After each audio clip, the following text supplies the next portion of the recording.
up after something of this magnitude. She's going to be our moderator tonight. She's a long-term Nottingham Forest resident. She's a two-time flood survivor. She is a mother of 5 boys. In short, she is a force to be reckoned with. And I really appreciate her taking that role. So Jennifer will be introducing our panelists. And again, just thank you so much for being here. And if you didn't sign in on your way in, if you will sign in on your way out, or sign out, I guess, on your way out. And there's quite a bit of information from SBA, from FEMA, from, I put together just a little contact sheet for the panelists who are here tonight if you want to take that with you. I think we need to keep this conversation going. I hope this is not a one-time meeting, that we can do this again maybe in 3 or 4 months and revisit where we are. So here's Jennifer.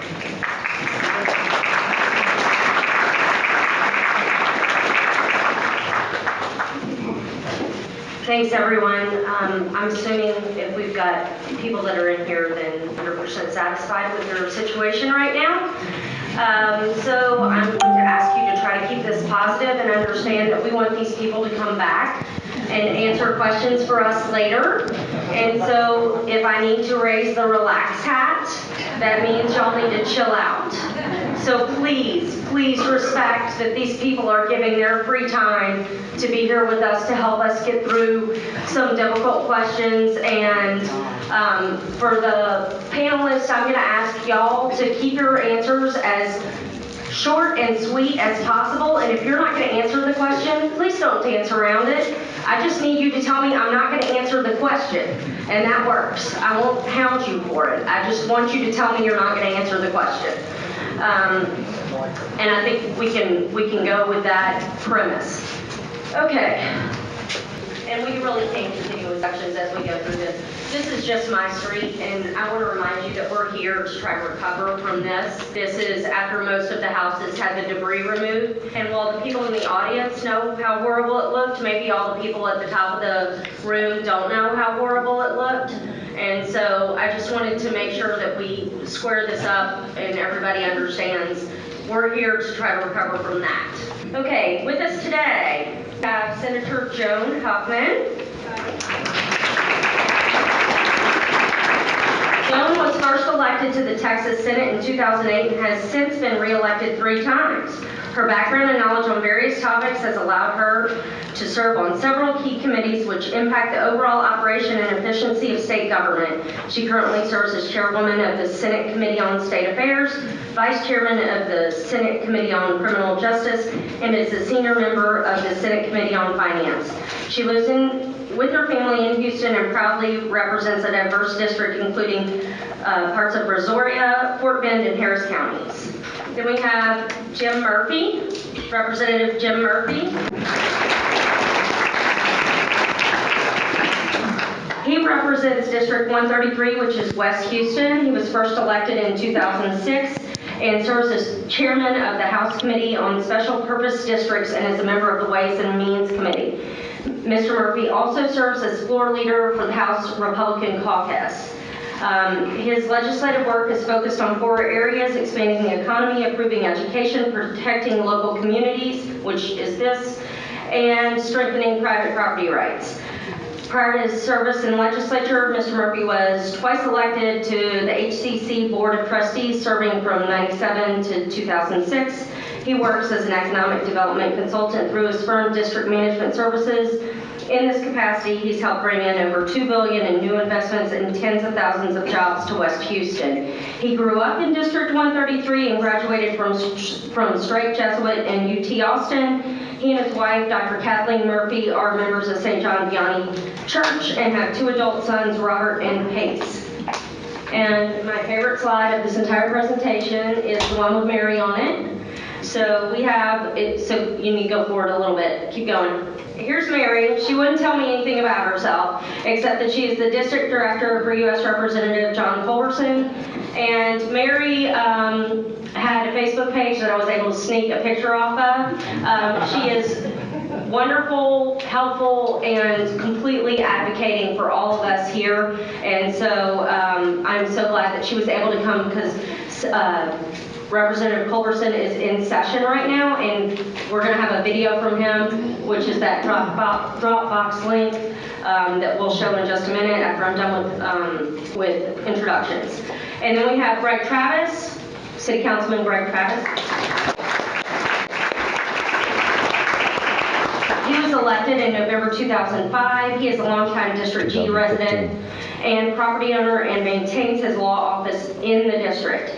He's lived in Houston since his graduation from UT School of Law, where he was notes editor for the Texas Law Review. He's an accomplished attorney with Hoover Slovacek, LLP. He holds undergraduate degrees from Westminster College in business and philosophy with a concentration in economics. He understands budgets, financial statements, and fiscal reports, and will use these skills to ensure that taxes do not rise as services are provided. Then we have our representatives from FEMA, starting with our external affairs expert, who is Ken Higginbotham, and he's going to do the honors of introducing the rest of his team.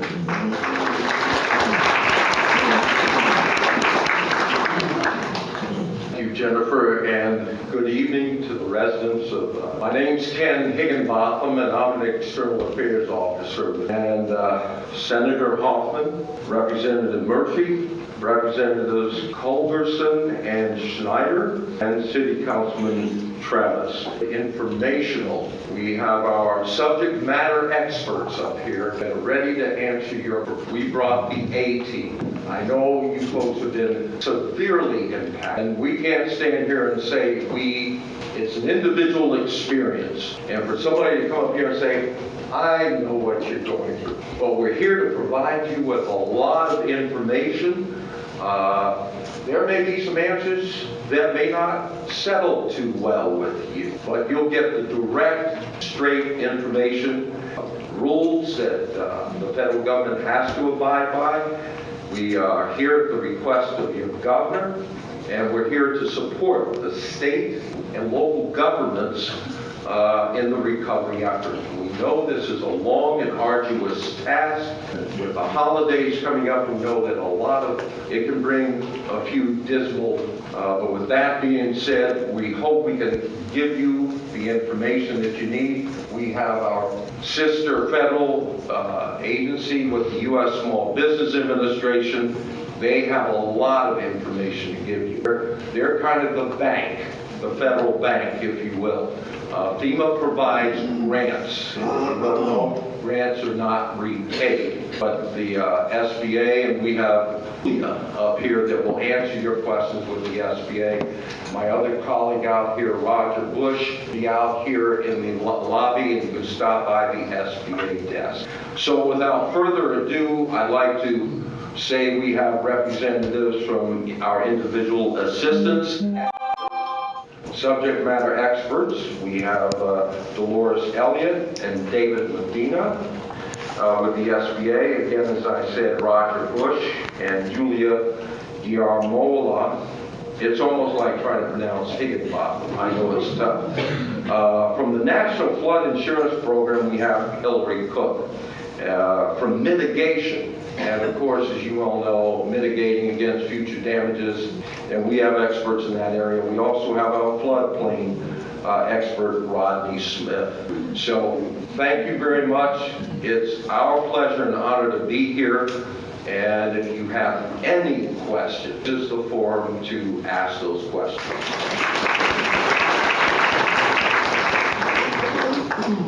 Okay, and with that, on to the questions. Okay, so I grouped all of our questions together except for which is the overriding question that was submitted to Bridget, which is, we're 6 months away from the start of hurricane season. What is being done to prevent future man-made flooding, to repair attics in Barker, which according to this weekend's Chronicle series are among the 6 most dangerous dams in Army Corps of Engineers inventory, and to begin the process of building a third reservoir. To piggyback on that, until there's a solution like a third reservoir or other, is it the intent of the Army Corps of Engineers to continue to use Fleetwood, Marywood, Memorial Thicket, Nottingham Forest, Westchester, etc. as a retention pond? That's what we are. Whoever asked that question asked it because they were in the process of rebuilding and want to know if they should stop while they're ahead.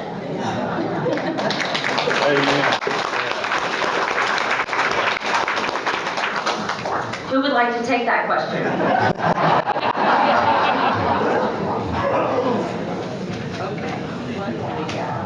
Okay. I won't try to, no. Where are they? Yeah. We need a FOIA, don't we? A FOIA. How can we prevent something if we don't know what caused it? Again, I cannot speak for the Army Corps, and so I can only speak from the perspective of your state senator, and I'll try to answer it from that perspective, and maybe others can add to it. So, I know you all know this, that, the Army Corps is a federal agency, and they're funded through federal funds. What can the state do in specifically, I'm going to try to answer the question about the Addicts Barker Reservoir. Myself, and as far as I know, every senator, and I believe every legislator from this district, I think I can speak for Jim on this, we are completely committed to using the rainy day fund to assist in the building of the third reservoir. We spoke that's bipartisan, that's every conservative Republican, that's every Democrat. We are committed to get that done. What everyone needs to understand is spend money from the rainy day fund. It takes a 2/3 vote of each. So when we finally get back into session, whether it's a special session, though the governor has not seemed to be inclined to call one, or it would be in 2019 would be the next regular session of the legislature, because we meet every 2 years, and we just met in 17. So at that point, legislation could be brought forward. Now, there's about $10+ billion in the rainy day fund. Unfortunately, this is not the only project that's needed to recover from Harvey. If you look down the coast from Corpus all the way up to Port Arthur, there are many infrastructure needs. I know that what I think the most important needs are they're in my Senate district. But there's going to be other legislators who are competing for some of the funds. The hope would be to use the rainy day fund as to assist with the federal match. So when the feds pay to build the third reservoir, there will be a local match of should be 10 to 25%. I'm not sure exactly what that would be. But that is what I would envision we would use funds. I know that there's a commitment from the legislature. I know there's a commitment from leadership from Lieutenant Governor Patrick. I've heard him say it. Governor Abbott as well, to do that. That's very good news. And I believe in my heart that that day will come. But this isn't meant against Congressman Culberson. I don't mean it that way, because he's got to deal with his own cats up there too, right? I do believe that, we are waiting to see what the amount will be, and then from there we can move forward. If I were you're in your shoes and I was trying to make decisions about what to do with my homes in this area, feeling confident that measures made to the infrastructure to protect that what happened with Harvey was a wake-up call. I think what happened we all know the importance of the energy corridor, and perhaps many of you work for energy companies. Everybody knows the importance of that, and so I think that there will be a real effort to make investments in Senator Culberson would like to. I'll say something while we're waiting. Always had something to say, unfortunately. But one thing I would like to say is, I know we never thought we'd find ourselves in this situation, and for our office, and I'm sure for every office up here, it's been a very emotional experience on a day-to-day basis, sharing with each of you the devastation that your lives have gone through. And I can speak for our office, and I'm sure every office up here, we're here to help you any way we can.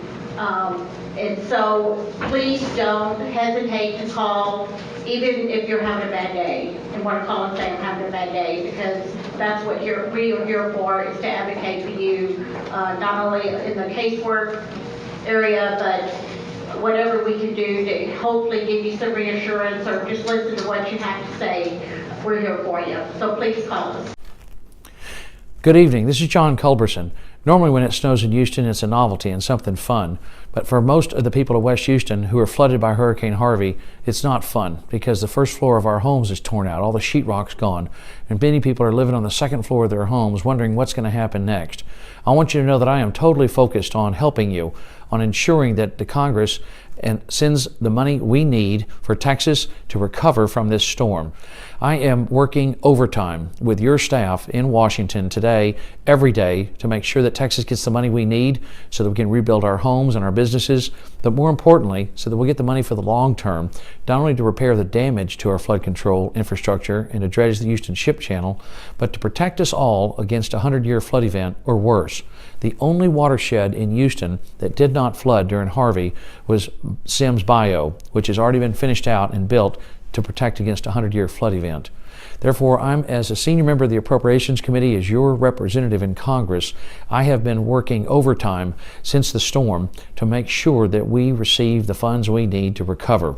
So this week, next week, I expect the House to pass a hurricane emergency supplemental bill that I'm working to be sure it includes funding to help us not only rebuild but to expand our flood control infrastructure. Now, something I'll need your help with is backing me up when I get attacked in the press for what many people are saying I'm trying to restore earmarks. What I'm trying to do as your representative is restore my ability to target money for the Addison Barker Reservoir. Earmarks were abused a number of years ago, and like any privilege, you abuse it, it was lost. But it's not right. For me, as your representative and a senior member of the Appropriations Committee, I cannot target money specifically to dredge the Houston Ship Channel, to build a third reservoir above the Addison Barker Reservoir to keep water out of those two reservoirs. So when you see me get attacked in the press for trying to restore earmarks, I hope you'll back me up because I'm doing my best to be able to target money to the Army Corps of Engineers to build a third reservoir, to finish out the Addison Barker Reservoir system, to target money to Brays Bayou and the other bayous in Harris County that need to be finished. Currently, earmarks are banned and have been for the last 8 years, and I've been unable to target money specifically to individual projects for the Corps. But I'm working to overcome that handicap using a variety of legislative techniques that I think will work and get money to the Corps, cut through the red tape, and allow them to expedite the construction of that third reservoir and to add additional capacity to our existing flood control bayou network. Secondly, I'm also working so that if you have applied for an SBA loan under current law, you're not eligible to receive a grant later. I'm working to change that law to eliminate this duplication of benefits prohibition that would allow people in West Houston, all over Harris County who flooded, to both get the SBA loan but also receive a grant from the Department of Housing and Urban Development to help you rebuild. Because many of us in the watersheds, particularly downstream of Buffalo Bayou, were flooded because the Corps had to open the floodgates, and it resulted in tens of thousands of homes being flooded. That also occurred on the San Jacinto River. It occurred on the Trinity River, on the Sabine River, and the Natchez River. So I'm working my way through that problem to allow us to get the SBA loan up front and then also receive a grant later so you can rebuild your home.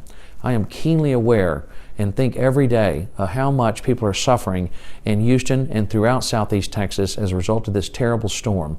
And I want you to know that I am on it, working 110%, 24/7 with our wonderful staff to get us the help we need as quickly as possible.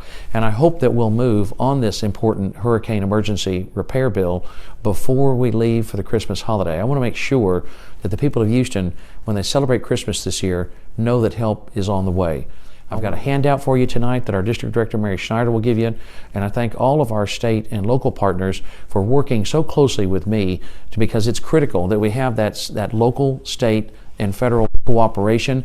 With our Harris County Flood Control District, Russ Poppy has done a superb job working with us. It's a complex and difficult issue that I am working my way through as your representative. With the time that you've blessed me to represent you in Congress, I've built the seniority, the knowledge, and the experience to be able to deal with this with our top-rate Washington and Houston office staff. Thank you very much for letting me join you tonight. I wish I could be there in person, but I'm up here to get our taxes, working on getting our taxes cut right now and to get this Hurricane Harvey bill done. Thank you very much, and I hope you and your family have a blessed holiday season and a Merry, Merry Christmas. Thank you. Okay, the next question is about repairing, maintaining, and constructing the dams, reservoirs, and bayous. And so some of this may be redundant. I didn't weed out any questions. We're going to list them all, and so if somebody else has another question or another answer to this question, that'd be great. What specific preventative maintenance is being done now for the Barker and Addicks reservoirs? Okay. Flood control refused to come. I've got them on the last slide where they tell us there's no erosion and no debris in our bayous. So we'll talk about that later. Okay, I'll speak up because if they're telling us that, then that's not correct. That's correct. And we can you go to the very last slide, please? Sorry, we're jumping all over the place. So this is the flood control statement. You can read as well as I can, but it says, with respect to future drainage infrastructure improvements in your area, your best point of contact would be the City of Houston's Public Works Rebuild Houston office. And they give you the contact information. And they say that the questions that they can answer, they're diligently working to clear and repair the 2,500 miles of open waterways across Harris County. The debris and repairs have been identified and can be viewed at this link. And if you turn the page, go ahead and go to the next page, please, where the map is. It says, if there are any problems citizens see in the bayous that are not captured in this interactive map viewer, they can submit it to Citizen Services or Citizens Service at hcfcd.org for one of their inspectors to investigate. And so if you go to the map, which is the next question, or next page, anything with the blue triangle is debris, and anything with yellow is erosion. And while I don't back up to the bayou, I know a number of people in the room do, and when I look down the bayou, when I cross it at Derry Ashford every day, I see trees hanging off the side of it, and that to me is erosion, but maybe the flood district has a different definition. So I think everyone in this room should inundate them with complaints that the area has eroded and has debris in it, and it needs some attention. So there's your email, and I'll attach the presentation later for y'all to be able to, oh, and it's on the contact sheet too. Everybody gets a reporting, erosion and debris, erosion and debris, erosion and debris. Ma'am? Yes. The notion of what projects are going on, let me just join my colleagues in saying, sorry for what you're going through. I don't need to see pictures. I live here, so I see it every day, as does Greg. And so we're pretty attuned to what's going on. The projects that are going on are as the full range of what a rainstorm would involve. And what I mean is we have rain that falls, and the city's supposed to get it to the gutters. The county's supposed to get it into the channels, and the Corps is supposed to take care of it when it gets to the reservoirs. So there is work for every entity in this. Nobody gets a pass, and all of us have to step up and do our jobs. And we have to do that in a cooperative way and in ways we have not done before. And I'm sorry to tell you that, but I want you to know we have not had to have discussions like this. Who's actually in charge of those? I'm sorry, it's dams and reservoirs. But truly, we have a major urban area that's downstream of the reservoir that's run by a Corps out of Washington, and Harris County doesn't have say-so.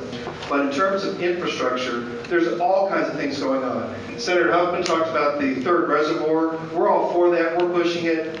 That's not going to affect the hurricane season, or even the one after that, or probably even the one after that. Some immediate things that we need to push for. Getting the drainage ways from our neighborhoods into the bayou. How many of you noticed flooding in your neighborhood and the bayou looks just fine, right? So that's something we need to address, because that's where the water's supposed to go. In this case, though, the bayou couldn't handle the volume was coming down, and so they're going to have to talk about making improvements to the flow of Buffalo Bayou and limiting the flow coming out of the reservoir. And that requires big dollars. Thank you for letting me represent you people. I know you work hard, and you generally, as Greg knows, don't ask for a lot of stuff. And we hear you, but you have state and federal folks truly responsible. The state, we've kind of inserted ourselves into this process because we want to help, but we don't really have a direct role in much of this. We want to help. We're going to be a banker. We're going to be an investor. We're going to try to coordinate people. We're going to change laws so that we can have Montgomery County work better with Harris County and not send all the water from the San Jacinto River into Kingwood. Their flow from Kingwood, from the river, was 10. It wasn't good here, and it was terrible there. I just thought we were trying to do all kinds of things. There's a whole list of projects that are being worked on, from city storm sewer projects to county working on debris issues and channel issues to the deepening and the dredging of the reservoirs themselves. And that is a cheap fix. Okay, let's go back to you. So that is a cheap fix. Do you mind if I finish what I'm saying? So if anybody has those kind of questions, happy to deal with them. I don't want to sidetrack the meeting, but out of respect to the group and trying to keep things going, I'll help you understand how things work. So the notion of bills passing one chamber, not the other, happens all the time. The bill that was talked about was one that was talking about the coastal spine. You all know about sometimes called the Ike Dike. And we wanted to create a new level of government with new taxing abilities and things like that so that we can maintain the spine that was ever built. We weren't so keen on creating another level of government. We wanted to maintain the spine. So we instead passed a resolution, worked with the Senate, and passed a resolution so the Fed would know we're ready to step up and maintain the Ike Dike should be funded. So we provided an answer to the question that was different than what people thought should be done perhaps, but accomplished the goal. So the Ike Dike is terribly important, but please understand, let me... Can you finish answering, please, sir? Just let him finish that answer. So the Ike Dike, I think we all know, is a terribly important element in our system. And protecting the ship channel and the petrochemical industry particularly, I think it's like 85% of the nation's jet fuel comes out of the area. We have to do that. It's critically important. But I hope y'all are smart enough to know that dike would have made zero impact on what we experienced. Y'all know that? Absolutely. And so I don't want you to be fooled by a political ruse and an attack, and that's fine. But we're committed to doing things that work, things that help you, things that make a difference. And the Ike Dike, by the way, is in the request we've sent to the feds, and we're hoping they'll fund it. And that'll be great. But please understand, these big infrastructure projects, and so we've got to look at the quick things we can do right now. So To the original question, the overarching question? Yes. Well, last page with the Harris County. Oh, the last page with the map, please. Well, not the map. The page before? Right there. Yeah. I want to address that. My name is Greg Travis. I'm your city council member, and I do live like 10 houses away. But we were out of our house for 2 weeks, had to canoe to it ourselves. We didn't flood, so I do not know. We lost 4 tires driving around. And right now I'm trying to make sure that we have an Iowa 307. That's my personal. Just call my office, they'll give it to you. Let me go back to this real quick. And a lot of these are being answered by Harris County Flood Control, or Harris County itself. So, well, Right. I don't know it. I'll tell you I don't know it. We don't have it. Real quick, so we get this. I don't want to waste. Our job in the city is to get that water that lands on your roof. The problem is our water can't get to that water. If it goes to the bayou is full, it goes nowhere. It backs up into the pipes, it backs up into the streets, it backs up in your... I'll have a question later on. I'll rebuild. We are right now working on certain projects. There's a question about Memorial, what's going on there. That's part of the drainage project. Doing a huge drainage project. And thing on Gary Ashton. I'm right now trying to make sure they don't have it simultaneously.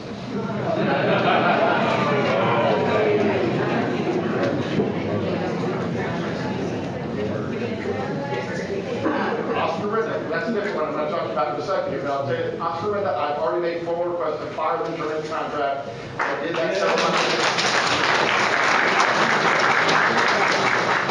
Randy Jones back there can attest to that. Randy was there, so the meetings, we go to these meetings every month. He yelled at him, I yelled at him, and I actually went to the mayor and I talked to our legal counsel. We're having a problem with our legal counsel. They don't have to cut the ties. It's not my call, but I've already formally requested that. They haven't approved. I'll give you this. Officer Rinda sent a person down from Dallas, one of the top dogs, and things are improving. Doesn't mean they're a year behind. They're a year behind. I live down at Village Place. That's where we travel here all the time. I got 2 cars. I got a Land Rover and I've got a Mercedes. And I drive my Land Rover. But on my car, my Land Rover, and what I'm afraid of is that we might be having to redo this. That's not acceptable, because we've spent $34 million on that project alone to get spent. It is. And I would say this, is you are 100% right, I agree with you. I was not, and I'm not going to sit there and ask the bug, but I was not there when they designed it, when they went through this. I am there right now on the Kirkwood, on the design of that. Randy's working on this. But I'll be back to the drain real quick, and I apologize for not getting on the phone now. We are doing infrastructure projects, and we're no longer doing these hold that water back. We got to hold that water back. But that's what we're going on. So when they say we're responsible for getting to the bayou, but once the bayou, they do the open ditches every day. So it's not just the bayou, it's the open ditches. We're responsible for everything you see on the streets and under the streets. And so I want to let you know, so when you start asking questions about talking to public works, well, I do talk to public works, we're very responsive. If you have a problem with what's going on in your street, talk to me and I'm responsible for it. If you have a problem with that, I can handle it. If you have a problem with those, like a lot of these questions are in the Harris County Flood Control. I don't want to sit up here and start answering for them when I really don't know what their answer is. I want you to have the right answer, not just mine. But I want to make you guys aware of that. I think it's more time than need to right now anyway, so I just want to make sure you keep doing it. Thank you very much. Unless somebody thinks we can get an answer out of the rest of the repairs, maintenance, and constructions of the dams, reservoirs, and bayous, I would argue that we should probably just skip these because I'm not sure we really have anybody here that can answer. Yes, sir. So I think that we're always going to have this problem until Buffalo Bayou is big enough to take whatever amount of water the Corps of Engineers decides to dump down it. And so that's going to be a huge project to straighten it out and dig it out and make it deeper. And I seriously doubt that Harris County has enough money for that. You want me to start over? Is there anybody up there who's involved in any level of government that knows about any program to try to get enough money together to be able to dig out Buffalo Bayou so it'll take the flow from Addicks and Barker Reservoir, assuming the Army Corps of Engineers, who's not here, is just going to dump this much water again? One of the ways this is working is all the local governments, they gave like a wish list, and that was compiled when the ask was made to Washington for, was it the $61 billion? So each local entity, whether it be a city in South Texas that was flooded or they lost their school, or whether it was Harris County who had this wish list of what they wanted to do with their bayous, they had to prioritize that, and then that was all sent to the feds.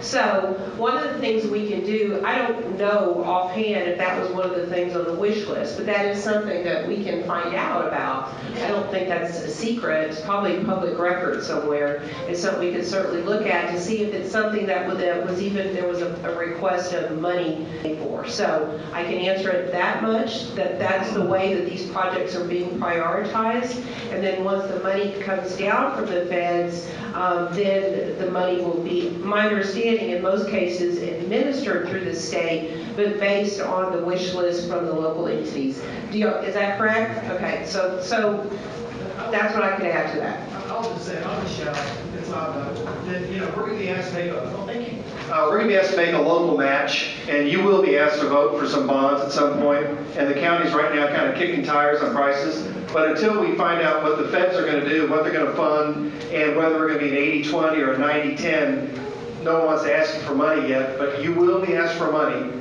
for some pretty significant capital investment here in this region, probably through Harris County. I suspect more than the city. So. That Harris County, I usually shut up.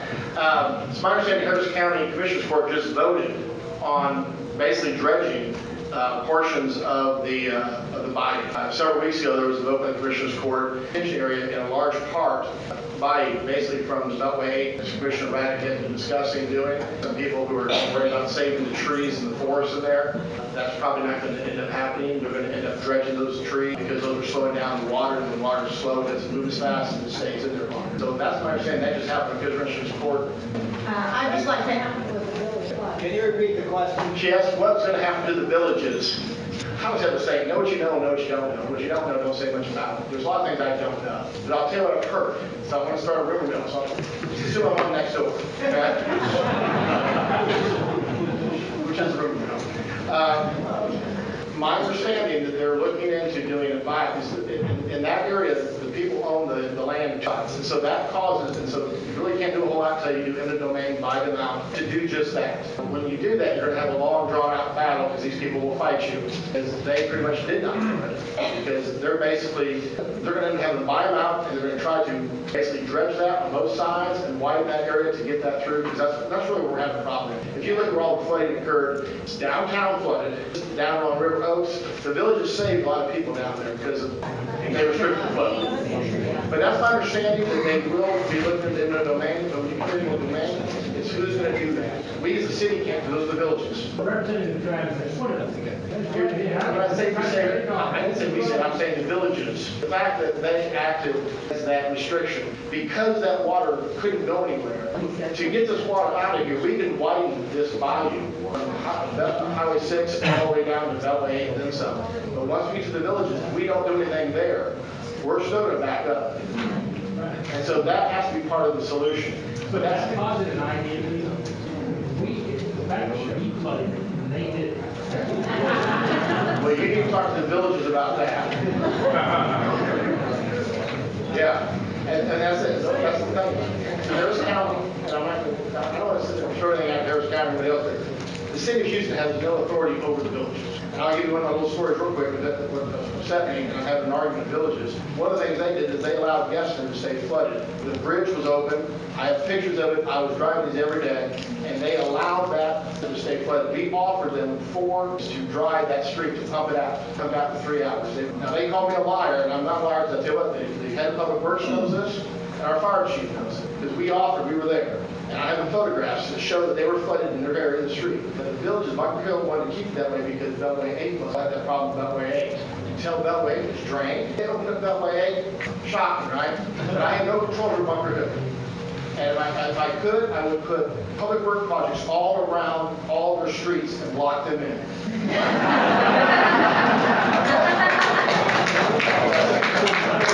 Greg, I think your mother wants you to sit down. Don't go there. Okay, I'm gonna skip on past the repairs, maintenance, over to flood control and tax dollars. And I think I'm gonna skip flood control and head straight to tax dollars and water bills. So one of the questions that was asked is, so the second page, if you could, there you go.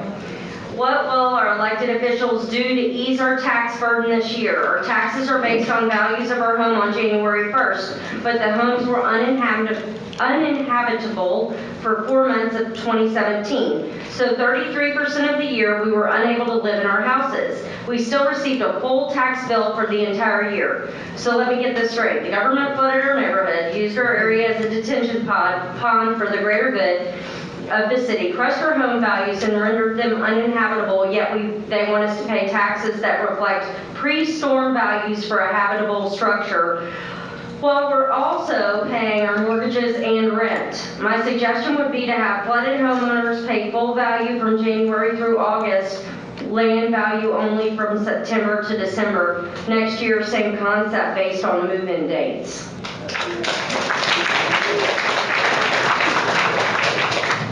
I can't answer this. I can too. You go first. Okay. The way it should be done. Lift the mic. I agree with you. That's the way it should be done. Close. We've actually gone to the mayor, Member City Council, myself, and Michael Kubash have gone to the mayor, and we requested just that. What we were told is that we have to get HISD on board. You don't think that's right? Well, That's not right. well, good. Each Well, I'm telling you what I was told. I'm not telling you it's right. taxing entity. And that's what I was. And see, I'm glad, because my mayor told me otherwise. As did our general counsel. So it tells you what we get told at council. So it says to know what you're talking about. So I was told, now we know falsely, all or nothing. Well, guess what? That tells me that the mayor did not want to do that. Actually go back and have the houses reevaluated. They declined to go that route by what he told me, what his general counsel told me. They're not going to go that route. And I apologize for that. I wish I could help on that, but it's a very strong form of government. Well, I think part of the concern may be because of the cost of reappraisal, so perhaps is that the cost would be so great unless it was shared by several taxing entities that the cost would be prohibitive. So maybe that's what they meant when they said everybody needs to sign on. So I'll take you that I agree with you that probably the mayor is not going to have your property reassessed. I agree 100% as well, and I bet I can speak for Representative too. I will say that there is one help that you have under the current law that is the law, and that is in areas that have been declared emergency, like that you can pay your 2017 and your 2018 tax bill in installments, in 4 installments. And and without penalty or interest, okay?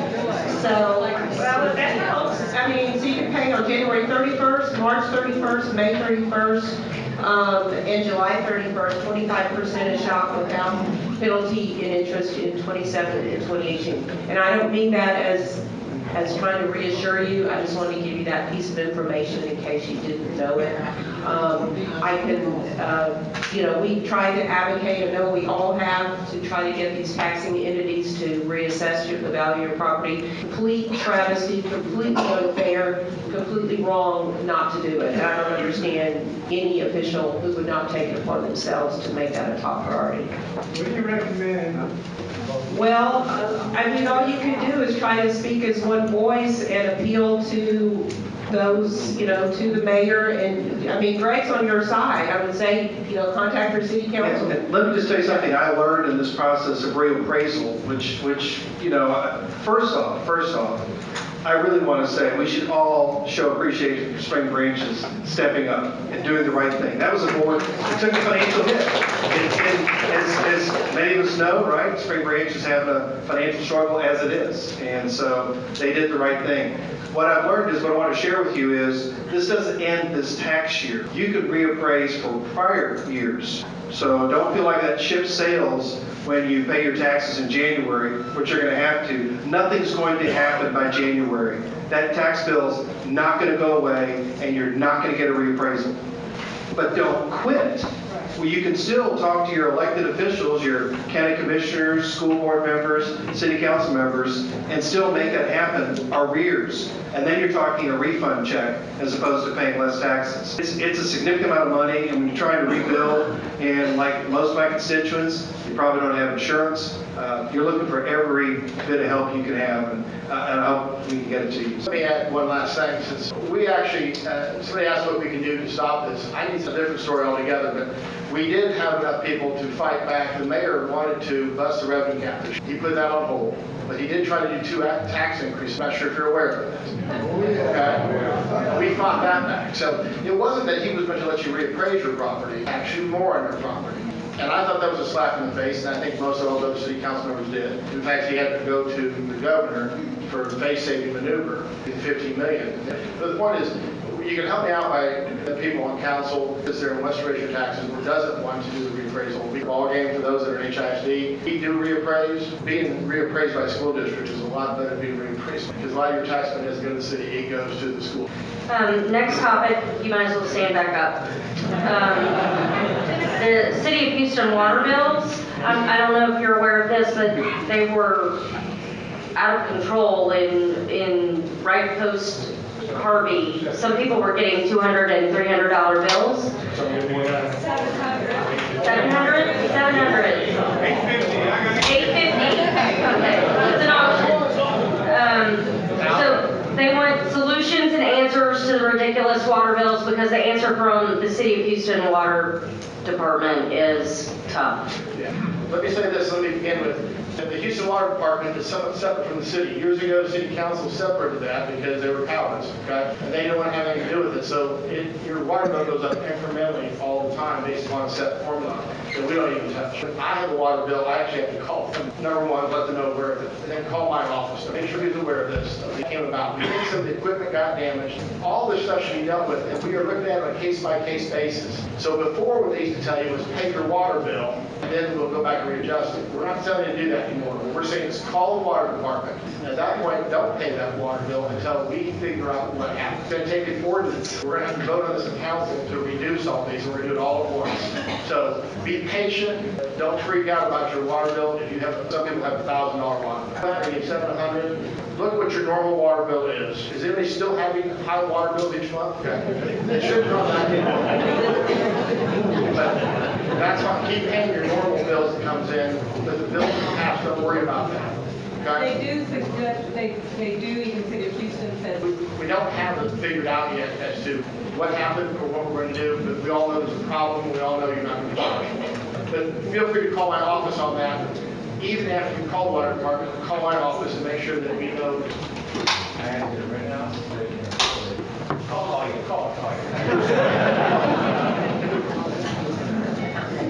Okay, we're going to move on to FEMA now because they've sat here patiently for an hour and they have answers.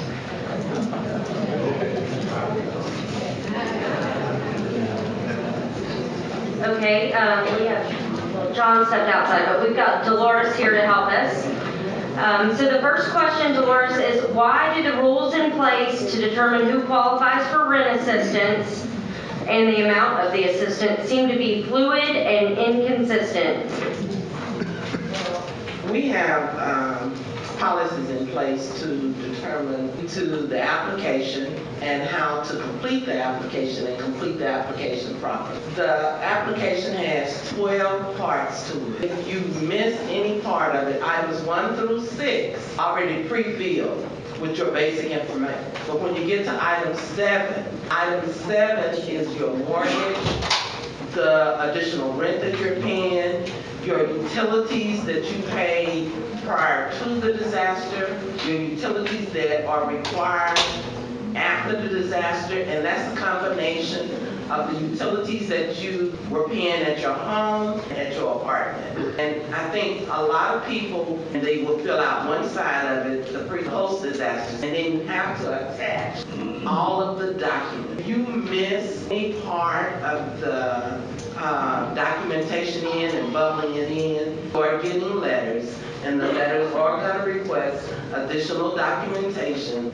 So I'd like to recap what she just said, which is your pre-disaster amounts are your mortgage or mortgages and your utilities on your flooded house. Your post-disaster amounts are the amounts for your flooded house as well as your rental property. You have to include both.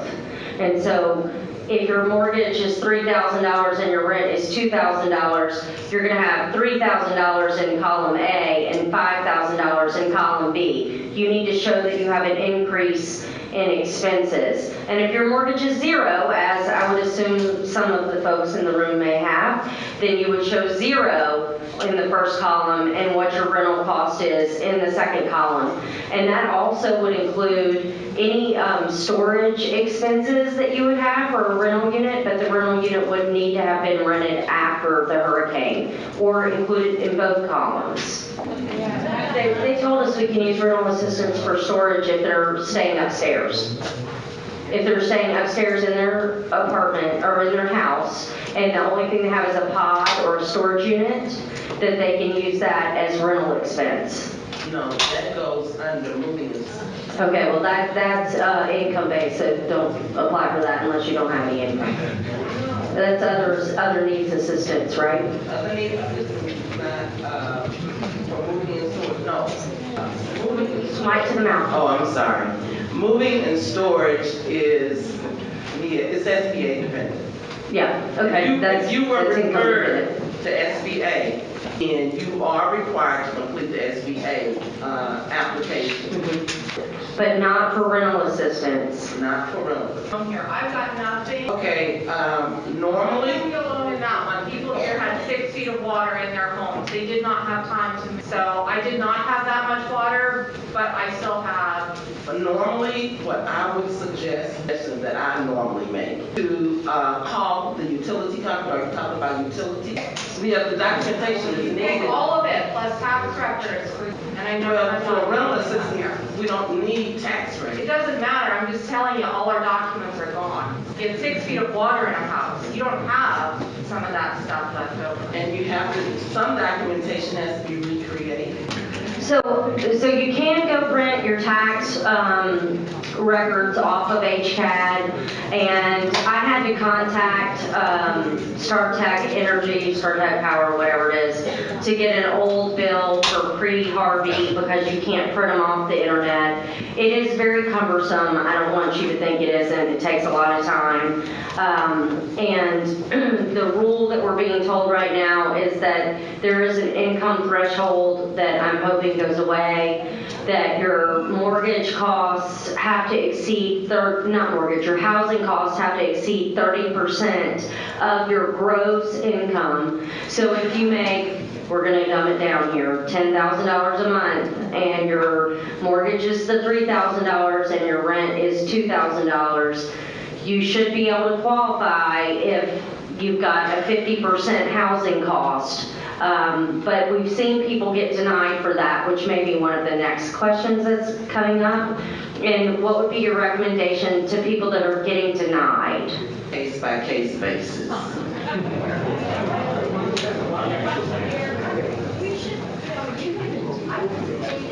Okay, I could have stayed at a hotel for 4 months. You would not have asked me what my income was or means. But we go into an apartment and we ask when we're denied. What's fair about that? What your recommendation should be is go. I don't have an answer to that. I'd like to look at your case individually. There was no problem. What'd They you said say, A plus. She said you A have plus. everything here, but you're denied on. I was told that was not a. That's the rule of thumb they're using right now. We're hoping that that goes away. That's my objective. Let me ask a question about mortgage. We chose to pay off our mortgage, so we wouldn't have Wells Fargo involved in our insurance. How do I handle that? I show 0 on my mortgage, but that's not the reality. I can answer that question. Put that as your annual mortgage. And you can put the frequency as annual, and then they'll divide it by 12 as your expense. Do you agree? That's how you handle that kind of payoff? I'm not certain about that. That's what I would do. I know that's what Jennifer would do, but how do you, there are so many situations which are specific like that. Are you going to meet with 10,000 of us to go over our individual situations? No, I'm not going to meet with 10,000 of you to go over your individual situation. But I would recommend that on a case-by-case basis, we look at some of these rental assistance issues. Okay, well, I'd like mine put in that case. Okay, and I'd like to recommend that you contact our office and let us help you. Or contact me and I can help you too.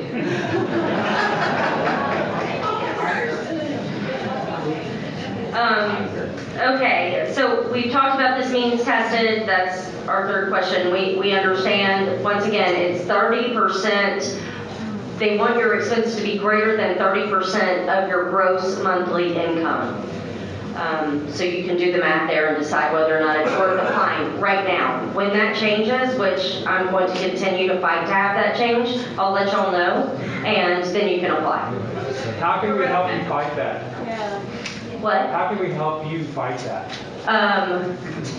We can all complain and send notes to the governor, to the president, to our congressmen and our senators, but really in the big scheme of it right now, I feel very, very comfortable with where we've made inroads within top attorneys up in the government that are interpreting the law and feeling pretty good about where this is going to end up. I can't make you any promises, but I'm doing the best I can. I have a 5 or 10 page document on why they shouldn't be denying people rental assistance. And so if you want that, you can email me at jj2js mcknight.cpa@outlook.com, and I will send that to you so you can use it as a basis of your appeal or argument. So the next question is, there's no single list detailing all the documentation required to request continued rental assistance. People are submitting upwards of 60 pages of documents, none of which was asked for on the original reapplication. Then there's that 60-day wait for approval or denial of continued rental assistance. So I think what they're saying here is that some people are sending in just oodles and oodles of documents, and then they're having to wait 60 days before they hear the inquiry for additional information. Agreed. Should they be waiting that long? We do try to put that notice. Stop talking. Well, many people in this room have paid 4 or 5 months of rent and have only gotten the initial rental assistance. That is paid at the HUD FMR rate. And you can Google that for 2018 to see what the rates are so that you know what you're going to get if you don't already know that. But they're behind is what I'm telling you, and at some point people's resources are going to be non-existent, and so people that didn't have flood insurance at all are moving back into their houses and living in an environment that for them may not be safe, but it's the only thing they can do financially because they're not getting the help they need. The only thing that I can say is that in the processing and procedures, they do try to process, and they try to process at least 3 months in advance.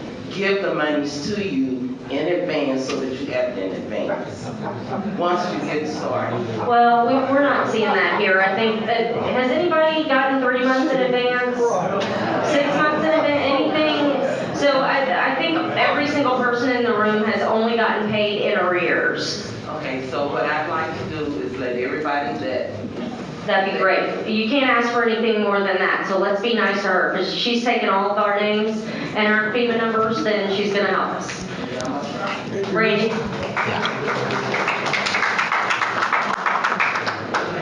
Hello? Yeah, so Brandy's saying she's been pending 58 days, and so we're gonna put your name on the list, and she's gonna check it out for us. Brad? Hello, everyone. I've got to run. Let's remember Hurricane Sandy. FEMA is a completely and consistent corrupt organization on all fronts. I mean, I don't want to hear about policy.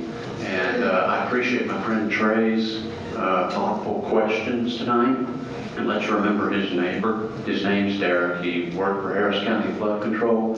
My neighbor over here said that they didn't show up tonight because they're defendants in litigation. So it's time to pile on the flood control district. Derek was communicating with John Lender via email Sunday night. And as you know, Derek moved into our neighborhood because he would never, ever, ever flood. And he lived next door to the Bushes, and he flooded during Harvey. That email will come out in discovery, that thread of emails, but Lender said, don't worry, Derek, you're not going to flood, you're not going to flood. Then Sunday around 10 p.m. he said, sorry, dude. And the next thing you do, you have 6 feet of water in his house. So this is going to be a fun litigation opportunity. We're all patriots here, but we need to call our government out for what it is, and we're all moving forward. But I'm disgusted and appalled at some of the comments from our federal government representatives. And by the way, Councilman Trav and Representative Murphy, I liked your candor tonight, and let's continue to move forward, and everyone have a Merry Christmas.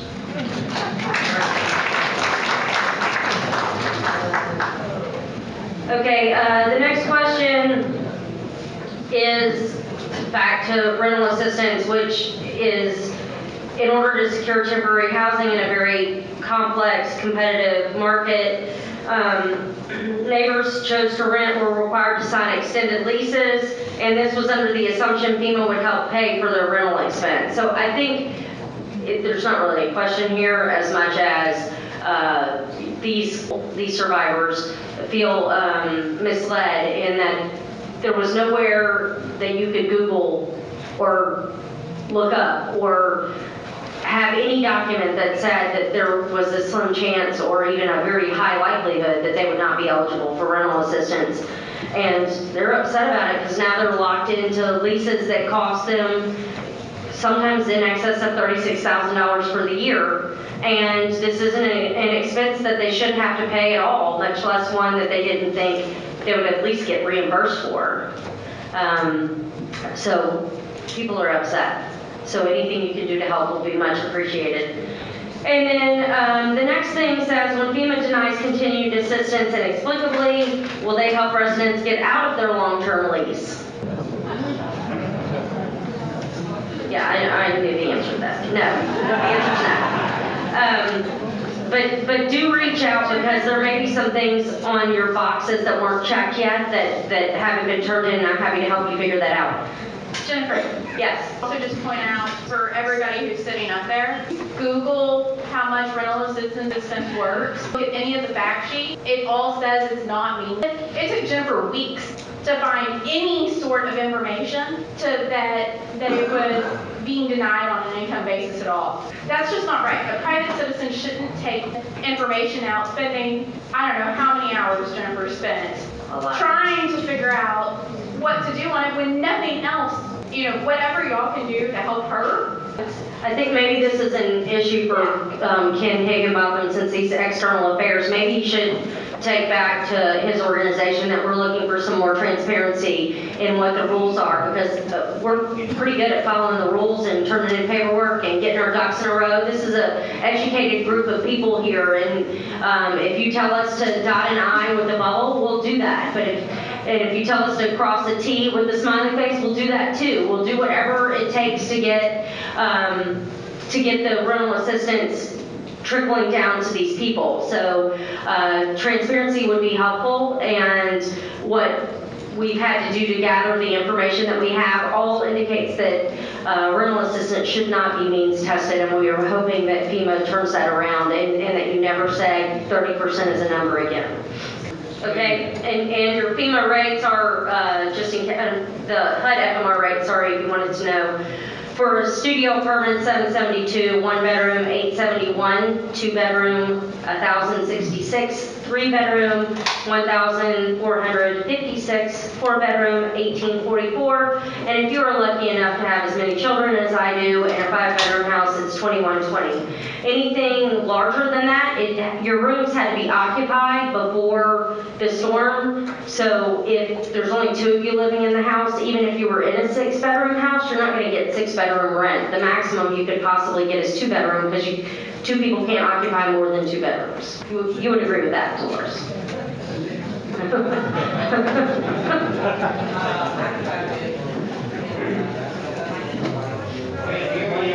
Michael. Sorry. Under the occupied bedrooms, all of the bedrooms have to be occupied, but if you have 5 bedrooms, then, and it's only 2 of you, a husband and wife, then you're only going to qualify for 1 bedroom. Unless you don't sleep in the same room. Yeah, and then you got to then you can get to. And then you got to provide documentation.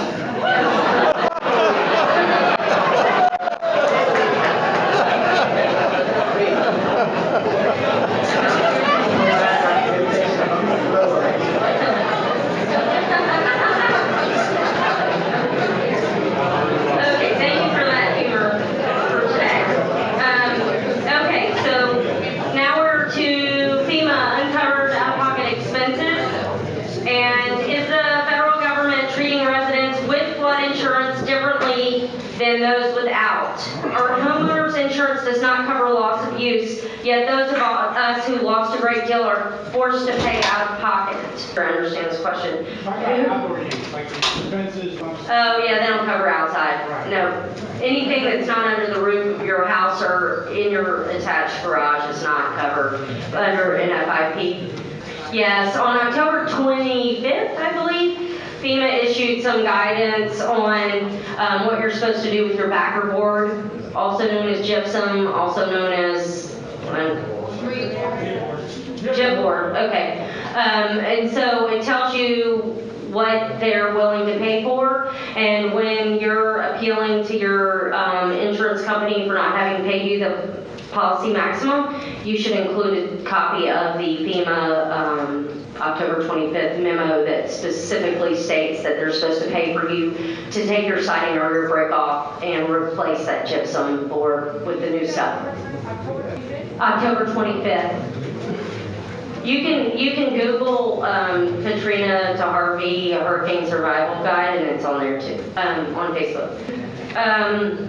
So I think the other thing to take away from this question about loss of use is that FEMA requires that you turn in your loss of use letter from your insurer. So I was prudent and got both my homeowner's denial of ALE letter as well as my flood insurance. And I know you're like, why would you need a flood insurance loss of use letter?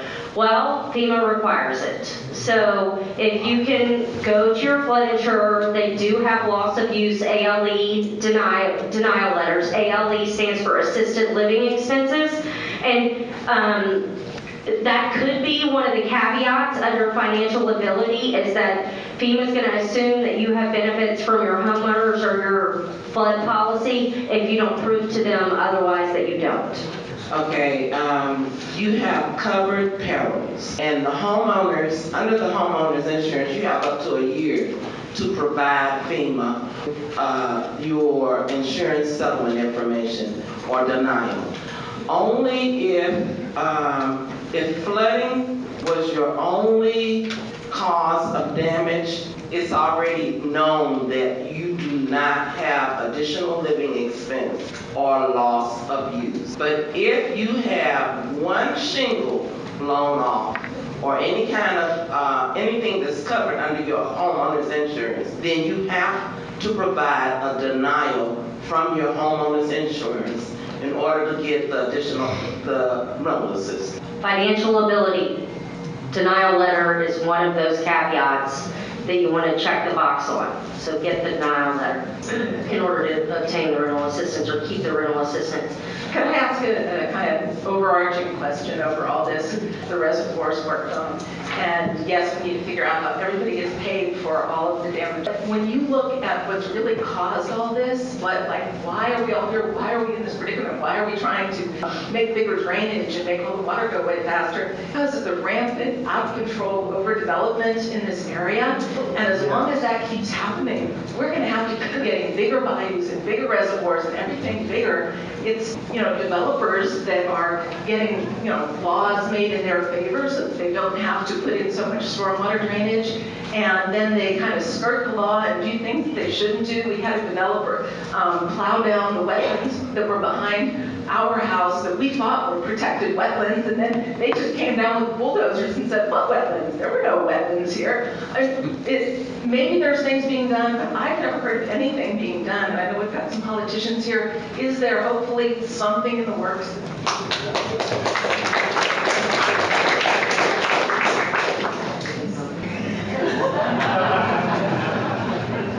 Yeah, thank you for your help. No, I'll just mention, and I know we've talked about flood control and perhaps kind of a negative light, but one thing that has occurred that I think is quite good at the county level, speaks directly to what you're talking about, is new regulations for building. And I think that's one of the things that's really going to help people to say you have to be not just out of the 100-year floodplain, they're trying to say you've got to be out of the 500-year floodplain. So new structures that are permitted after January will fall into these guidelines. So for those of you who have concerns about where are relative to floodplains, you might want to expedite your permitting process. That's a concern to you. The state doesn't have a role in regulating land use and development, that kind of things. The county does, and Harris County has just this week put forth some pretty strong new rules that should keep those newer structures from having problems. It doesn't mitigate necessarily the existing, right? I know that they talked about that. The stormwater. Right. There's some articles that talk about how that the building's elevated so it doesn't flood, but it becomes an island like our houses were, fortunately. It becomes an island, and so people can't rescue you, you can't get in there, and so it sort of skirts one problem and creates another. But at least the building's not flooding. It's not that it just creates an island and those people can't get out. you have to actually provide for what water will go. That's in the books. And that's what I'm reading. Let me say, if that's what's been on the books, what I heard in this application of mitigation for water is not being absorbed because every time they build a new building, they start working. A lot of what you're experiencing may be there's a grandfather clause. With that said, I don't want to copy this. There's a lot of properties out there that have been around for a lot longer than the 30 years. I don't know if it's 30 years or 34. I don't know. Like everywhere else. And you say the wetlands behind you. Where do you live? I could add, just to say, you know, we're looking at like a regional flood control district. And part of what happens is that, you know, one neighborhood or one municipality or even one county, look at Fort Bend and Harris County, they have different sets of rules and regulations about how they proceeded. Like I know many of you know on the Fort Bend side, they did have a warning on at least the early deeds about the possibility of the reservoirs being in the floodplains or the flood pool, whatever it may be, where Harris County didn't have that requirement. So, and again, we try to leave a lot of this to local control. We hear that a lot. Everybody wants local control, and when we try to mess with it, we get in trouble at the state level. But I believe that we do have to look at this in a regional way, because as we grow, like you're describing, in just this uncontrolled way, all our neighborhoods and our communities tend to meld together, and we are causing damage to each other without communicating sometimes. So I do think that there will be a movement to have a regional flood control district. I imagine we will get pushback from the locals if we start talking about that at the state level. I'm not sure about that, but that's something that we can do, work together for long-term planning. And I'll say this, and it may not be popular, but you know what happened in Harvey, it's horrific. And someone called y'all a sacrificial lamb. Well, in a way you have been. But I think we've learned from this. Sometimes it takes the worst nightmare to learn from it. So hopefully moving forward, we can take, you know, this horrible nightmare and try to use it to make some good policies moving forward. That's what I had to offer on that answer. I don't know. Harvey is perfect. There's 3 brand new apartment buildings, 2 right on Highway 6, 1 right off of Memorial that backs right up to the bottom. Yeah, and I don't know, I can't speak to those, so I'm not sure exactly why they were permitted, but I would say this, it's a general answer, again, I don't want to sit there and try to defend something, I can't defend this, but I am a big advocate of property rights.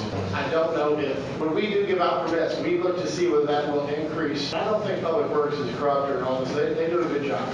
And so when they're going out there, they're looking at it, they're doing the studies, and they're figuring out whether or not this will add with the runoff. I don't know exactly about these projects, because I'm like, assume that they are on private property, like they're going to be able to do that. There's a lot of properties in that dam, you go to Highway 6, all that stuff there. I don't believe they're with the dam. The dam's got some issue that hasn't been, maybe a problem for the people who live there. And if you don't like the permitting, we can talk about that. We can talk about what new regulations, there will be ordinances coming out based upon this. You are going to see changes. I mean, tomorrow, I'll be attending. They're going to promulgate some new rules and regulations. So what you see before may not be what you see tomorrow. The questions I answer.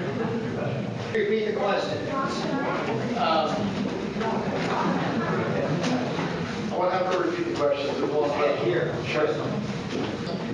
She wanted to know if his statement was related to the articles that were in the Chronicle on the 6th and the 7th of December about taking property, buying our properties. And I will first of all confess I did not read those articles because I was good, because I was out of town on a trade mission with the mayor, so I apologize. I do know there's some articles being written about the golf course. So you're talking about those articles of 5th and 6th. Is there a council group, whether they are going to allow subdivisions? So that could change the question. How many people here live within the 100-year floodplain? Okay, well you are, as of tomorrow, letters are going out. I just got briefed on this today. They're called substantial damage letters. It's required by FEMA. It's required by FEMA, and let me do this. If you're within the 100-year floodplain and you have also your repair to your house, 50% or more of what the value of your house is before the storm, we are going to, FEMA requires that you're going to raise it up above the flood level line. So, Okay. came out and indicated, as the lady indicated, that we'll be coming out, which would restrict building blocks. And if you're able to even build, what can y'all tell us about that? Well, the county is actually promulgating their own rules, the city's doing their rules, and we're having a meeting tomorrow. We have a meeting So as a tomorrow. rule owner, who do I address? The question is, Well, is it at Harris County or is it the city? You're within the city, so you're in the city, So the city overrides Harris County. So, yes, within the city. You only have to run the county when you get outside the city limits, so we're all within the city limits. So the city is actually, we're trying to basically keep it very similar to what Harris County is doing. We don't always do that. We've got the same people who are speaking to both groups, and we have the same general consensus. So there's not a whole lot of difference that happens between the county and the city. It speaks for itself, the county speaks for itself. Steve Costello is got this effect. Randy, you're on that committee, aren't you? So we've got a member on that committee. Tomorrow's meeting, I've got on my schedule tomorrow. Is that, are you talking about Odom's committee? I'm not familiar. Yeah, that's the one. That's the recovery committee that's being directed by the mayor's office. You're not on that one? I thought you were. Okay, I'm gonna go ahead and answer the next question because I can, which is, how do we access federal disaster relief monies that have been earmarked for each family impacted by the flooding? There's a couple different answers to that. Number one is you're waiting on the community development block grants, and that is what Culberson's video was talking about. He's trying to get funding earmarked for everyone to be able to get a grant. So if your losses related to the disaster are in excess of your insurance proceeds or your FEMA grants, then, meaning your repair grant, then you would be eligible for a community development block grant. In Katrina, those were almost 2 years from the day of the disaster, so I'd like to set expectations that it's not going to be here tomorrow. The money can get allocated and approved next week without any trouble, but it's still going to take them a while to administer the program and get the money in your hands. And I can assure you I was one of the first people to get the money after Katrina, and that was June 2007 when Katrina hit, August 29, 2005. So almost 2 years. And then the other question is, go to Greg Travis's website and you can see the list of who has gotten the federal funds, the allocations to your local charities. MAM is one that serves our area. Jewish Community Center serves our area, and there are a number of other ones. And you need to look at what the purpose of them are. Some of them are for elderly, some of them are for homeless, some of them are for indigent, some of them are for people that don't have English as their first language. So please check Greg Travis's website because it's very helpful. Excuse me, I have a question. Wait, I'm sorry, before we go to any more questions, we've got some representatives that haven't had any questions asked of them, and I would like to get that done before 8:30, and then we'll continue with questions, because I don't want to keep them any longer than, you keep the mic, you're next. You can keep the mic, you're next, but I'm going to go ahead and ask NFIP. He's here. All right. Is your office in favor of increasing the cost of the national flood insurance to bring it in line with the increase in claims in recent years? He needs the mic.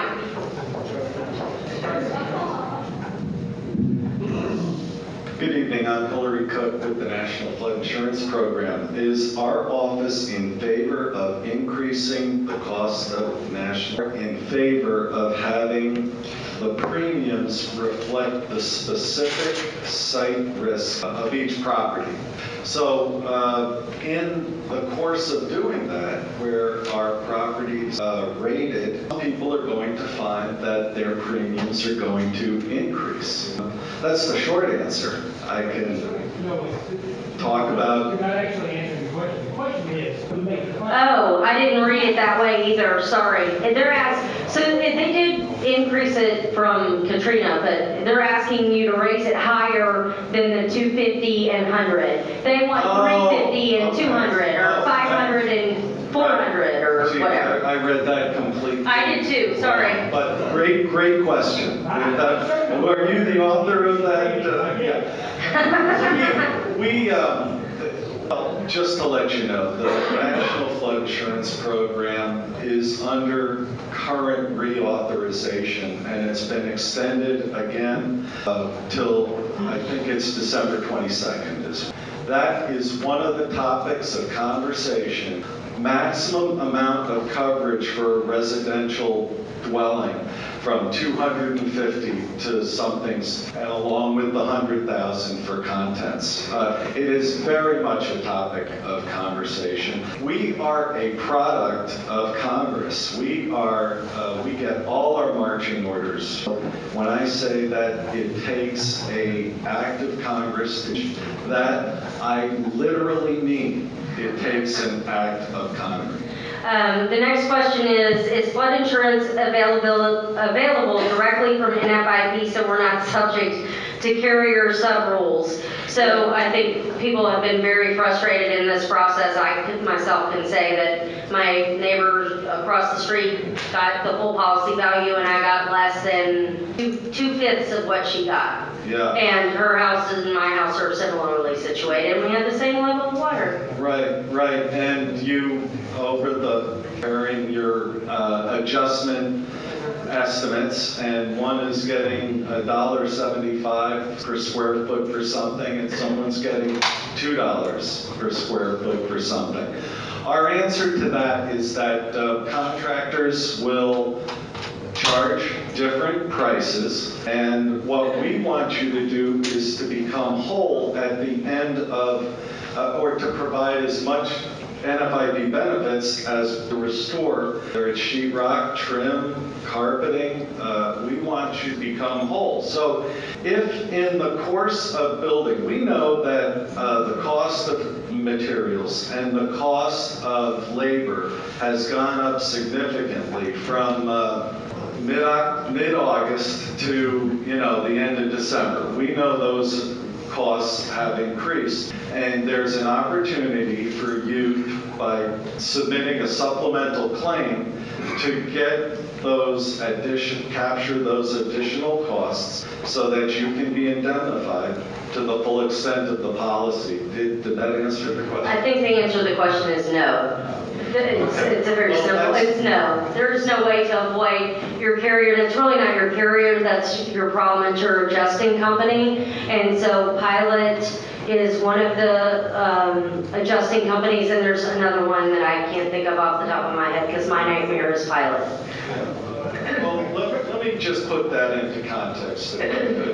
Harvey we had over 90,000 paid over 1.5 billion in just advances, knowing that were a lot of people that needed to be sooner rather than later. They needed an infusion. They needed an immediate infusion, and we have made an emphasis in getting advance. We paid over $7 billion in claims. We're 81% complete.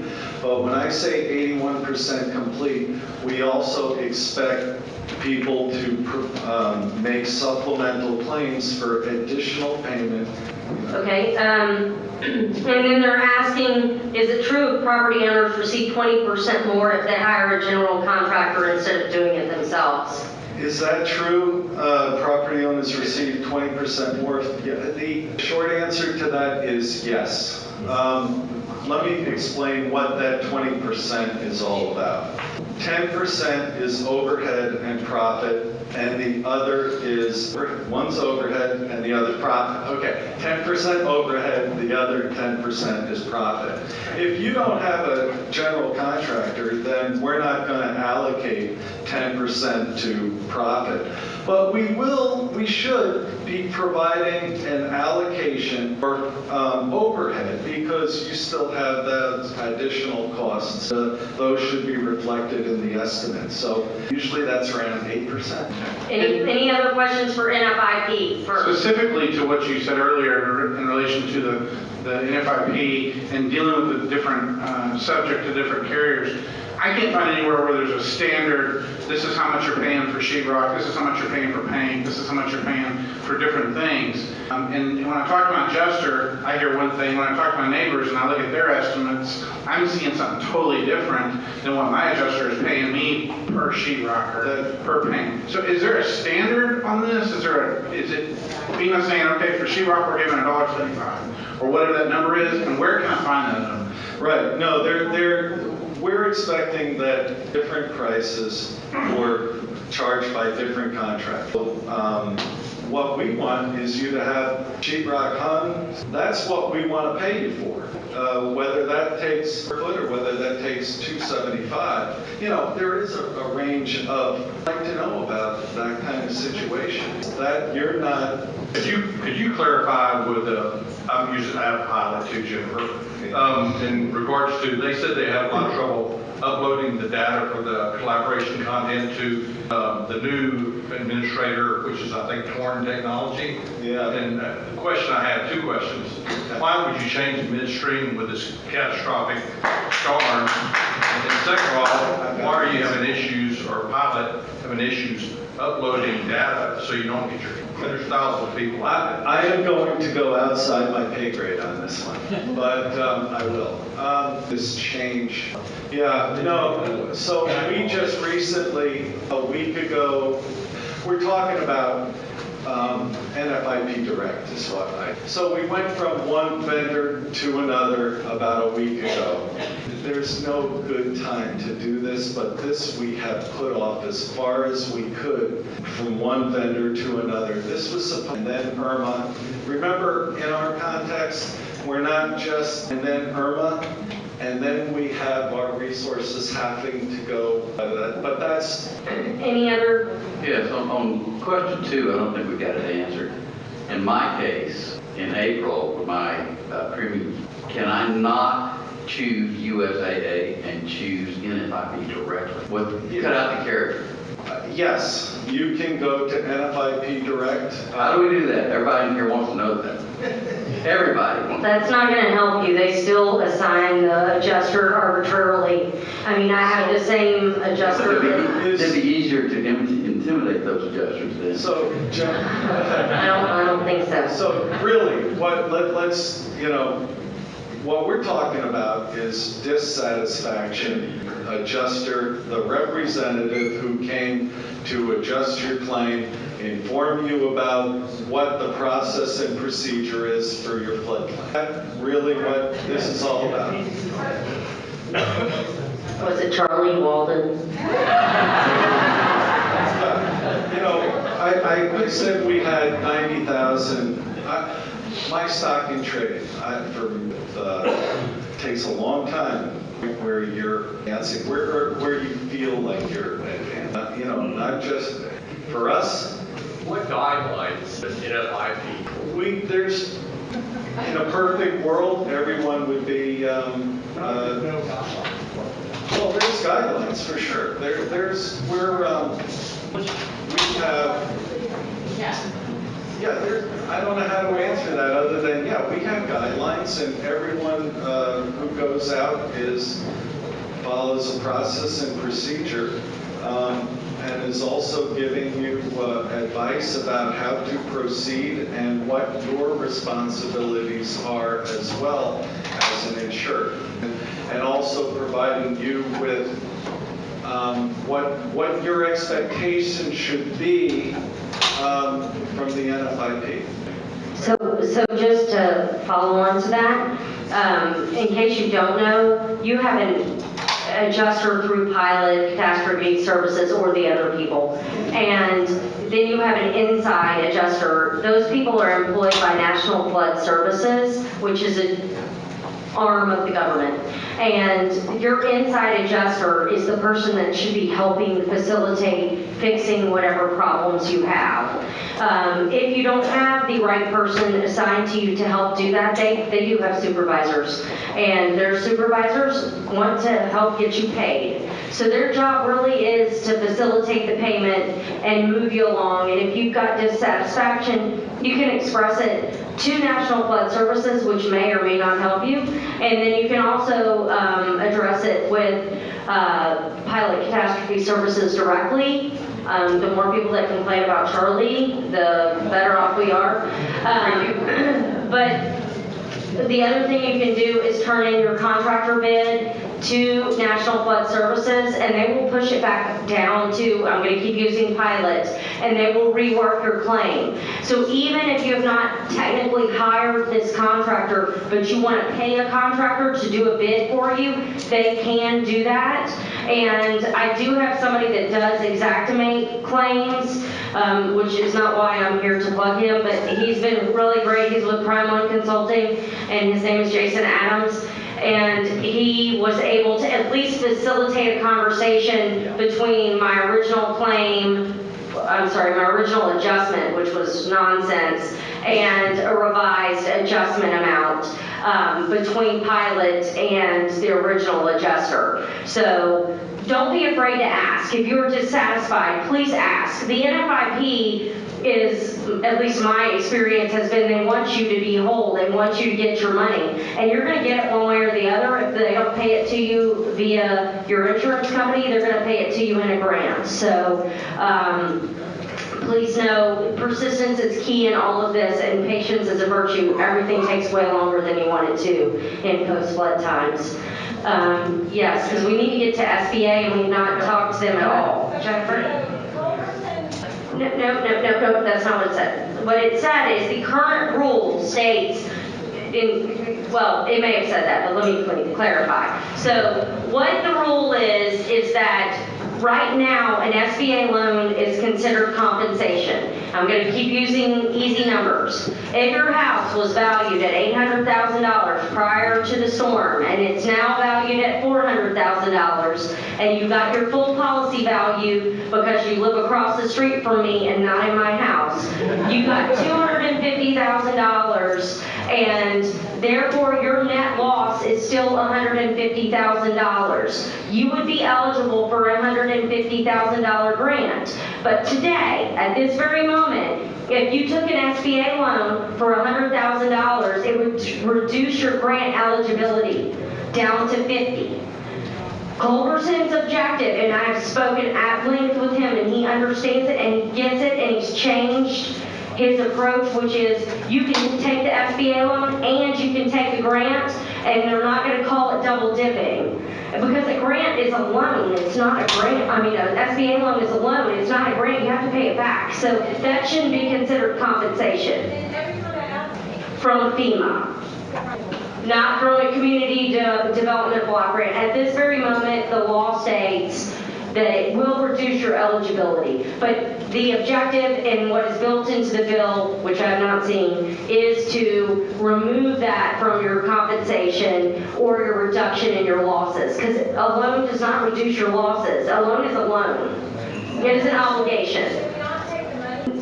No, now our standpoint is go ahead and take it if you need it, because it should not reduce your grant eligibility. Do not shoot me later, and don't take the grant at 3.5%, or the loan at 3.5%, make sure they give you 1.75%. All you have to do is ask. They're just saying, okay, have 1.75%. I don't know why. Yes. May I go back just for a minute? And now I won't patiently wait anymore. What I don't understand is how I was graciously given $10,000, and my neighbor, I was dried out first using my car insurance for my flooded cars that got pulled away. If you another $10,000, and now I'm on that with all this running around. It's called the Harvey diet. And what I don't understand is that why am I fighting so hard for what I've paid into? And I lie awake at night thinking, am I going to be able to pay my contractor? I'm not lying awake worrying about my children because they're getting fed lunch for the rest of the year. There's so much that is being done for us. I want to be able to pay my contractor. We're almost at the end, still waiting for content. I'm going to be living in a house without any furniture. I will do whatever I have to do, but I'm living upstairs because I can't afford rent and a mortgage. Can't afford my very best. Understand how I'm begging for $3 for carpet, for offered one coat of paint, no primer. We're fighting for every penny to restore our homes.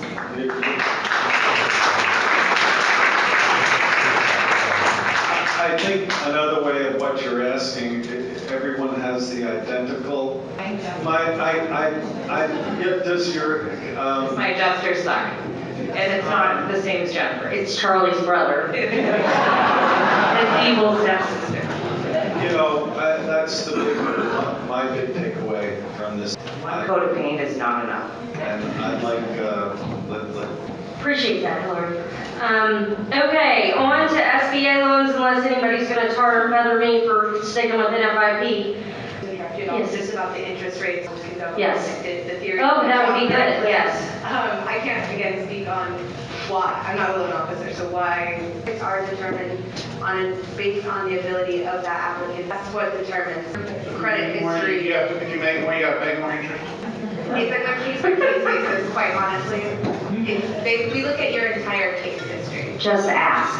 Just ask is the answer. Because people getting offered 3.5 are turning it down and they go, oh, well, then I'll give you 1.75. So just ask.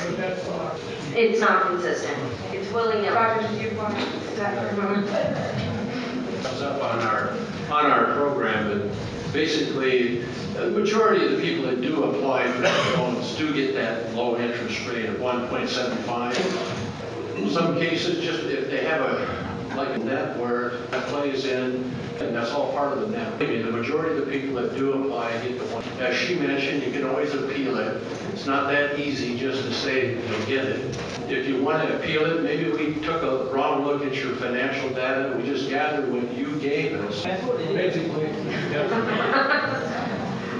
Just ask. I'm just going to stick with just ask. Because just ask. The worst we can say is no. Because credit card debt, whatever the situation is, but they don't realize that I have 3 kids, and them to college.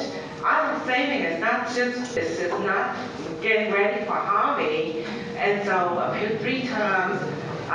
Finally told them I could get loans outside for like 3.25. Why would I want to go with you for 3.5? And then I go, please cancel. I don't want it. And they end up canceling. So, and I'm not, we're in the area where we know everyone has good income, right? And some neighbors even have 2 or 3 houses, and they look at the debt income ratio, and those people qualify for 1.7. And me being conservative, I'm so sorry to hear that with your experience. I understand your frustrations. Mic to the mouth. Oh, sorry. I would say I'm so sorry to hear that was your experience, and I understand the frustration. Unless you can appeal it a 3rd time if you'd like. I give up, basically. Okay, next question is if we join. Yeah, come see us after. Go see him and he's going to help you. Okay. This is another reason to come to meetings. Sometimes your sob story tugs at somebody's heartstrings and they help you. So take the help. I don't know if this is your question or I don't know. But it says, if we join a lawsuit, as Brad was suggesting, and win some compensation, will that money be restricted if we take an SBA loan? Only if it, again, was considered duplication of benefits. And I'm assuming that's on the SBA side. I can't speak to the side of the lawsuit, what the lawsuit would do in reaction to an SBA loan. On the SBA side, it wouldn't affect the money received. What funding resources are available to us to help with rebuilding other than SBA? And this goes back to the question where it says we don't qualify for any organizations that have been granted money. So Greg said, please go back and ask again because you do. It's not income-based now. They made a mistake at the beginning and have changed that. So the other organizations available on Greg's website are available to help you, although I don't know how much. Do you know of anything else? I know I've done a little bit of work with United Way here, both in Houston and in Brazoria County, and I know they've provided some kind of aid. I'm not sure if it comes in funding or more practical aid, and Red Cross as well. I do know that there are some private lending sources. I wouldn't call it 1.75, it's very aggressive. At this point in the recovery process, it's really about knowing what resources are out there, whether it's SBA, FEMA, make sure you know all of the resources. So even though I work for SBA, whatever questions in terms of loans come my way. Okay, I think we're done with the SBA.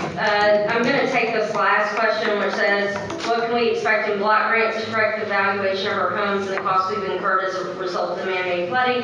And I'm just going to tell you, in Katrina, the amount available was $150,000, and you can get that. I did get that full $150,000, which is way more information than my husband would like me to tell you. But our losses were well in excess of what our insurance was, and so please know that we did have insurance and we did still get a grant. Obviously, they want to take care of the people that didn't have any insurance too, so please apply, and I'll be here to help walk you through that as soon as we figure out how to do it. The last question for the esteemed people up here was, has anybody considered West Oaks Mall as a detention pond? And I don't think it was a joke, it was serious.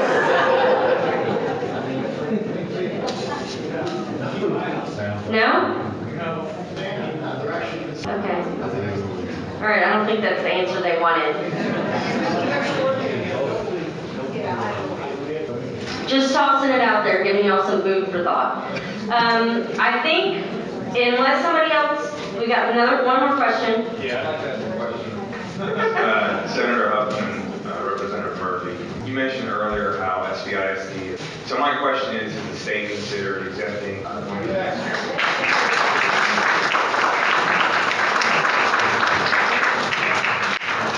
Yeah, absolutely. That's an ongoing discussion. We are trying to figure out right now all the different permutations that affect us. School finance, right, because the local property tax is factoring so big, that loss of revenue is factoring into how we're going to do the next state budget. And Senator Huffman, I wanted to say, and I don't know what your thought is on this, I hope that we will get a chance to go back to special in well in advance of 19, so that we can address some of these things. My concern is if we get into legislative session and we have the other 5,000 bills, kind of going for the oxygen in the room, we might not be able to address that. So this is something we are going to have to address at the state level. It's certainly of interest to us here in Harris County and some of our colleagues up and down the coast. But please understand, those districts that receive money from this area are very happy to get it, and might not be so ready to work with us to address the consequences of the storm. So we're going to work on that, but I'm trying to get a focus on that with the governor's office to bring us back for special, probably May or June, so that we can get ahead of the election cycle and be a good year in advance to get that remedy. But we hear you, it's a big deal. Is Abbott open to a special session? Pardon me, sir?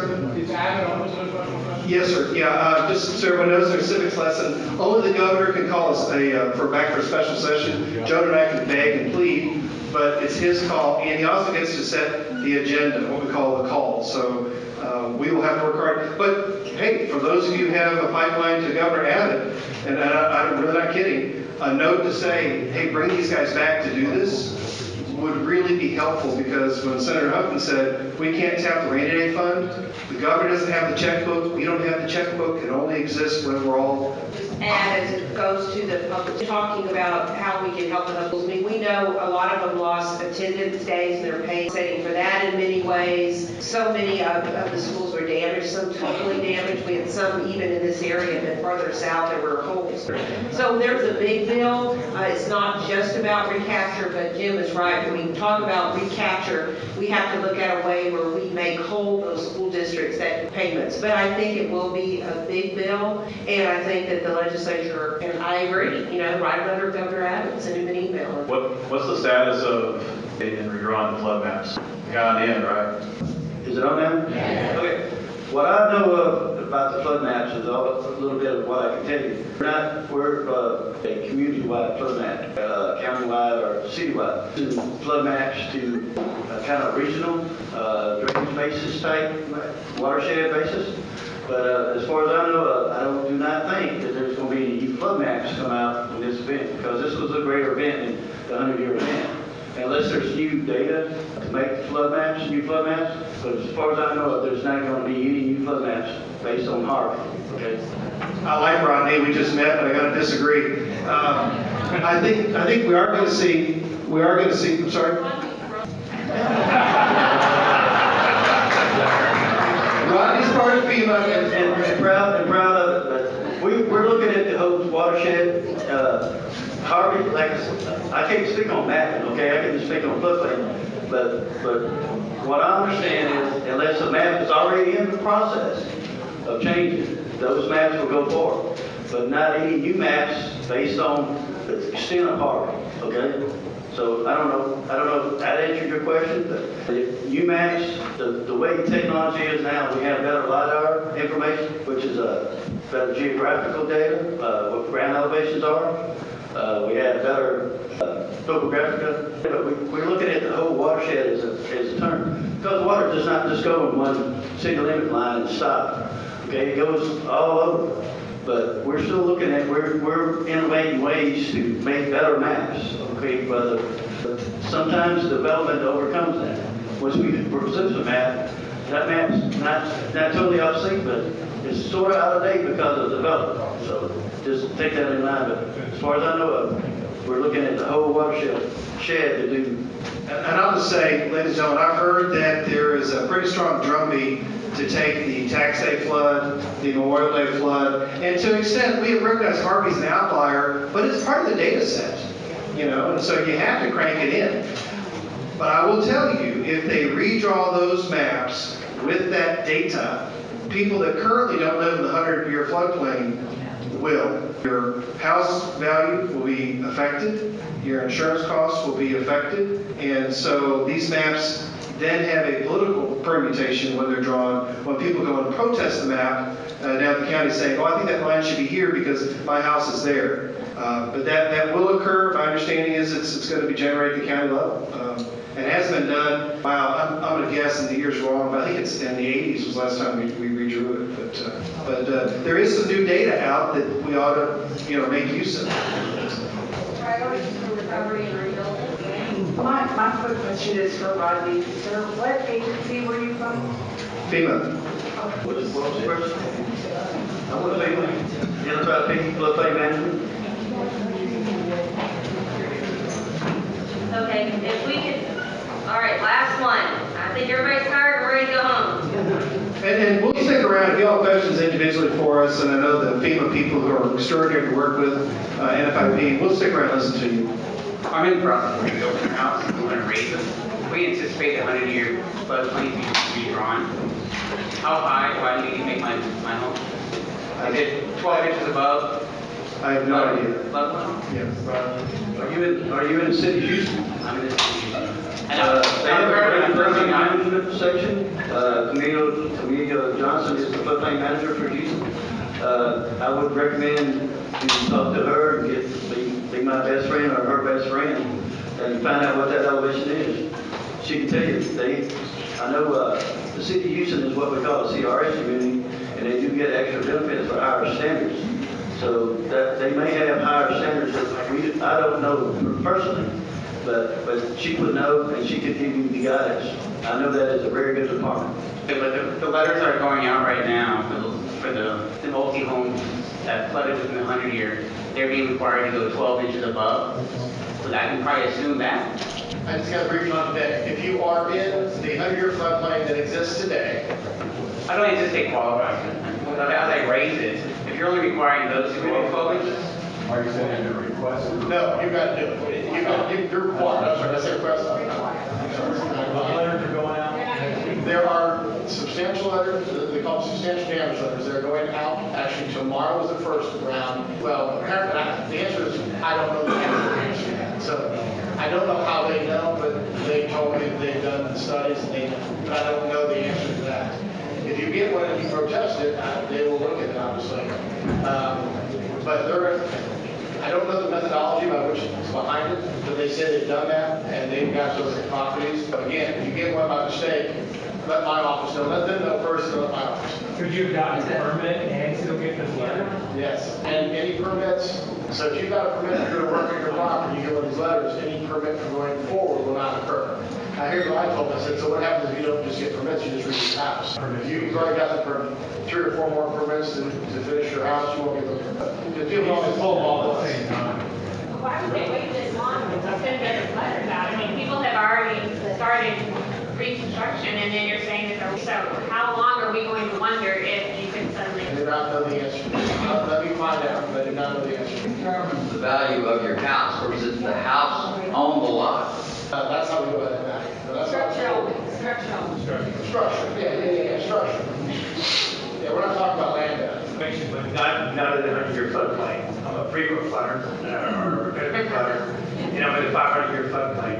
My flooding is essentially caused by poor drainage. It doesn't get carried away. Try to apply for repetitive flooding to get a grant to help me lift my house. I'm getting resistance from some other gentlemen here. We're not going to help you on that. There's also, you might get buy-up from, I mean, right now the city doesn't make. I know there's other people in my same situation. What it is for that, if you're a frequent flooder, 7 o'clock tomorrow? Yep. So I said last question a while ago, so. He's the guest speaker tomorrow, 7 a.m. Okay, guys, if you have anything else you ever stay behind, so you can ask questions.